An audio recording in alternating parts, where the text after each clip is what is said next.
வணக்கம் குழந்தைகளே. இன்றைக்கு நாம் போக போறோம் ஒரு விசித்திரமான ராஜ்யத்திற்கு. அது நம் நாக்கில் இருக்கிற ஒரு ரகசிய சுவை ராஜ்யம். நம் நாக்கு சும்மா இல்லை, அதுலவே ஒளிஞ்சிருக்கு 5 சுவை அரசர்கள். இவர்கள்தான் இனிப்பு, உப்பு, புளிப்பு, கசப்பு, துவர்ப்பு. அந்தந்த சுவைக்கு ஒரு ராஜா. இவர்கள் ஒவ்வொருவரும் தங்களுக்கே தனியான வேலை செய்கிறார்கள்.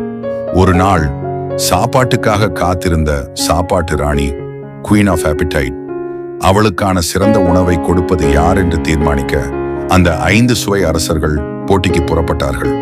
இனிப்பு ராஜா பச்சை பூசணிக்காய் பாயசம் கொண்டு வந்தார்.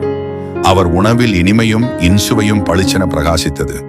உப்பு ராஜா உப்புமா செய்தார். வியத்தகு சுவை, பருப்பும் காய்கறியும் சேர்த்து பசியை தணிக்கக்கூடியதாய் இருந்தது. புளிப்பு ராஜா எலுமிச்சை சாதம் தயாரித்து வந்தார்.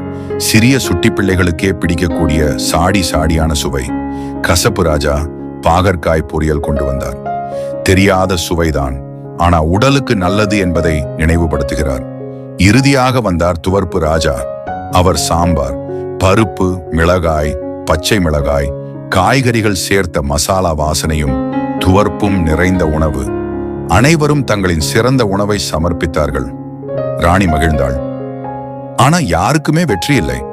ஏனென்றால் உண்மையான சுவை என்பது ஒரே சுவையில் இருக்காது. அனைத்து சுவைகளும் ஒன்று சேர்ந்தால்தான் உணவின் முழு ருசி தெரியும். அப்படியே நம்முடைய நாக்கும் செயல்படுகிறது. ஒரு உணவின் சுவைதான் ராஜா என்பதில்லை. எல்லா சுவைகளும் சேர்ந்துதான் நம் நாக்கின் ராஜ்யம் முழுமையாக சுவை பெறும். அதனால்தான் குழந்தைகளே, சிறுவயதிலிருந்து எல்லா இயற்கை சுவைகளையும் சாப்பிட்டு பழகணும். சுவையாகவும் ஆரோக்கியமாகவும் வாழணும். நாக்கின் சுவைதான் ராஜா, ஆனா 5 பேரும் சேர்ந்தான் உண்மையான ராஜ்யம்.